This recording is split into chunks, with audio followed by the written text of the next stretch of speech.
സങ്കീർത്തനം 50 അധ്യായം 14 വാക്യം. കൃതജ്ഞതയായിരിക്കട്ടെ നീ ദൈവത്തിന് അർപ്പിക്കുന്ന ബലി.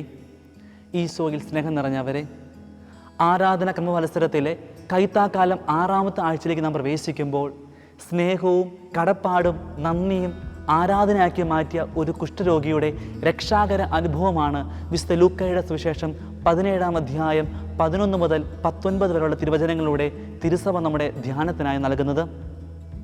10 കുഷ്ഠരോഗികളെ യേശു സുഖപ്പെടുത്തുന്നതും ഒരാൾ നന്ദി പറയുന്നതും അതിന് യേശു അവനെ അഭിനന്ദിക്കുന്നതുമാണ് ഇന്നത്തെ സുവിശേഷ ഭാഗം. സൗഖ്യം ലഭിച്ച 10 പേരിൽ 9 പേര് സൗഖ്യം കൊണ്ട് മാത്രം തൃപ്തി അടഞ്ഞപ്പോൾ ഒരുവൻ സൗഖ്യം കൊണ്ടും രക്ഷ കൊണ്ടും തൻ്റെ ജീവിതത്തെ അനുഗ്രഹപൂർണ്ണമാക്കുകയാണ്. നന്ദി എന്ന നല്ല ഫലം നമ്മുടെ വൃക്ഷങ്ങളിൽ കായ്ക്കണമെന്നാണ് ഈശോ ഇന്ന് നമുക്ക് നൽകുന്ന പ്രധാന സന്ദേശം. പഴയ നിയമ വായിലൂടെ നാം ഒന്ന് കടന്നു പോകുമ്പോൾ ലേവ്യരുടെ പുസ്തകത്തിലൂടെയും യെശയ്യാ പ്രവാചകന്റെ പുസ്തകത്തിലൂടെയും ദൈവമായ കർത്താവ് ഒരു കാര്യം തന്നെയാണ് പറഞ്ഞു വെക്കുന്നത്. അവിടുന്ന് പരിശുദ്ധനായിരിക്കുന്ന പോലെ നമ്മളും പരിശുദ്ധരായിരിക്കണം. അവിടുന്ന് നമ്മയെ സ്നേഹിക്കുന്ന പോലെ നമ്മളും അവിടുത്തെ സ്നേഹിക്കണം, മഹത്വപ്പെടുത്തി ജീവിക്കണം. തെസ്സലോനിക്കക്കാർക്ക് എഴുതിയ 1-ാമത്തെ ലേഖനത്തിൽ പൗലോസ്ലീഹ പറഞ്ഞു വെക്കുന്നു, എപ്രകാരമായിരിക്കണം ഓരോ വ്യക്തിയും ദൈവത്തിന് യോഗ്യമായ രീതിയിൽ അവിടുത്തെ മഹത്വപ്പെടുത്തി ജീവിക്കേണ്ടതെന്ന്. സമാന്തര സുവിശേഷങ്ങളിൽ കുഷ്ഠരോഗിയെ സുഖപ്പെടുന്ന സംഭവം പലപ്പോഴായി നാം കാണുന്നുണ്ടെങ്കിലും ഈ പ്രത്യേക സംഭവം ലൂക്കാ സുവിശേഷം മാത്രമാണ് രേഖപ്പെടുത്തിയിരിക്കുന്നത്. ലൂക്കാ സുവിശേഷം കരുണയുടെ സുവിശേഷം എന്നാണല്ലോ. ദൈവത്തിൻ്റെ അളവറ്റ കരുണ നമുക്ക് ഇവിടെ കാണാൻ സാധിക്കും. പഴയ നിയമത്തിൽ ദൈവകരുണ ദൈവപുരുഷനായ എലീശ വഴി സിറിയ രാജാവിൻ്റെ സൈന്യാധിപനായ നാമാന് കുഷ്ഠം മാറ്റിയതുപോലെ പുതിയ നിയമത്തിൽ ദൈവപുത്രനായ ഈശോ സമൂഹത്തിൽ അവഗണിക്കപ്പെട്ടവരെ സ്നേഹിക്കുകയും ചേർത്ത് നിർത്തി അനുഗ്രഹിക്കുകയും ചെയ്യുന്നതാണ് നാം കാണുന്നത്. ഇന്നത്തെ സുവിശേഷം നമുക്ക് 3 സന്ദേശങ്ങളാണ് നൽകുന്നത്. ഒന്നാമതായി, അകലെ നിൽക്കുന്ന വ്യക്തികളെ കാണാനും കേൾക്കുവാനും സാധിക്കുന്നുവെങ്കിൽ നമുക്കും ക്രിസ്തുവിൻ്റെ മുഖമാണ്. കൽക്കട്ടയിലെ തെരുവിലൂടെ ചുമച്ച് രക്തം തുപ്പി നടക്കുന്ന ഒരു വൃദ്ധൻ. ഒടുവിൽ അയാൾ ചെന്ന് തലചായ്ക്കുന്നത് പാവങ്ങളുടെ അമ്മയായ മദർ തെരേസയുടെ മടിയിൽ. അമ്മയുടെ മടിയിൽ കിടന്ന് അവസാനമായി ജലപാനം ചെയ്യുമ്പോൾ ആ വൃദ്ധൻ മന്ത്രിക്കുന്നതും ജീസസ് ജീസസ്. മാലയിലെ തൻ്റെ കുരിശുരൂപത്തിലെ ജീസസിനെ അമ്മ കാണിക്കവേ അദ്ദേഹം മെല്ലെ അത് തള്ളി മാറ്റിയിട്ട് അമ്മയുടെ മുഖത്തേക്ക് നോക്കി ഇപ്രകാരം പറഞ്ഞു, ജീസസ് ജീസസ്.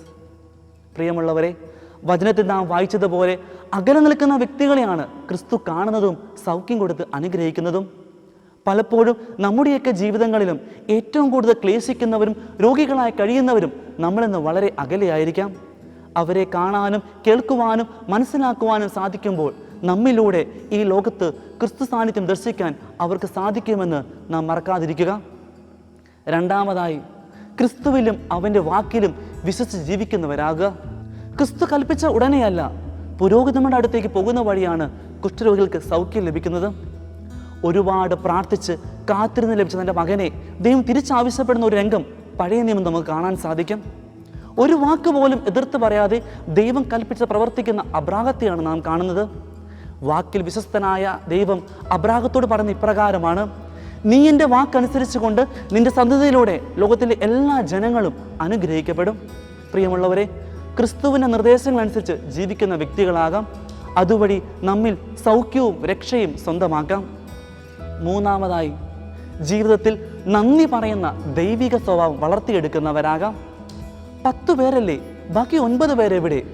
ഇന്നും പല സാഹചര്യങ്ങളിൽ പല വിധേനെ ആവർത്തിക്കപ്പെടുന്ന ഒരു ചോദ്യമാണ്. നന്ദി പറഞ്ഞ വ്യക്തികളെല്ലാം ശ്രേഷ്ഠരായിട്ടാണ് ബൈബിളിൽ കാണുന്നത്. ദൈവം തന്നു, ദൈവം എടുത്തു, അവിടുത്തെ നാം മഹത്വപ്പെടുത്തട്ടെ എന്ന് പറഞ്ഞ് നന്ദി പ്രകാശിപ്പിക്കുന്ന ജോബിനെ പോലെയും സ്തോത്രഗീതം പാടി നന്ദി പ്രകാശിപ്പിച്ച പരിശുദ്ധ അമ്മയെ പോലെയും നമുക്കും ദൈവത്തെ മഹത്വപ്പെടുത്താം. ഒരു മനോഹരമായ ക്രിസ്ത്യൻ ഗാനം നാം ചെറുപ്പം മുതലേ പാടാറുള്ളതല്ലേ? ദൈവസ്നേഹം വർണ്ണിച്ചിടാം, വാക്കുകൾ പോരാ, നന്ദി ചൊല്ലി തീർക്കുവാനായി ഈ ജീവിതം പോരാ. പ്രിയമുള്ളവരെ, ഒരു കാര്യം മറക്കാതിരിക്കാം, ജീവിതത്തിലെ ഓരോ നന്മകൾക്കും ദൈവത്തോടും ചെയ്തിരുന്ന സഹായങ്ങൾക്ക് സഹോദരങ്ങളോടും നന്ദി പറയുന്നവരാകാം. ഓരോ വിശ്വാസിയുടെയും ഏറ്റവും വലിയ നന്ദി പ്രകാശനമായ പരിശുദ്ധ കുർബാനയുടെ മധ്യേ നാം ഇന്ന് ആയിരിക്കുമ്പോൾ രക്ഷ സ്വന്തമാക്കിയ കുഷ്ഠരോഗിയെ പോലെ നമുക്കും ദൈവത്തോട് പ്രാർത്ഥിക്കാം. ദൈവമേ, ഒന്നും എൻ്റേതല്ല, ഞാനും എനിക്കുള്ളതെല്ലാം നിൻ്റേത് മാത്രം. നിനക്ക് നന്ദി. കാരുണ്യവാനായ ദൈവം നമ്മെ എല്ലാവരെയും സമൃദ്ധമായി അനുഗ്രഹിക്കട്ടെ. ആമേൻ.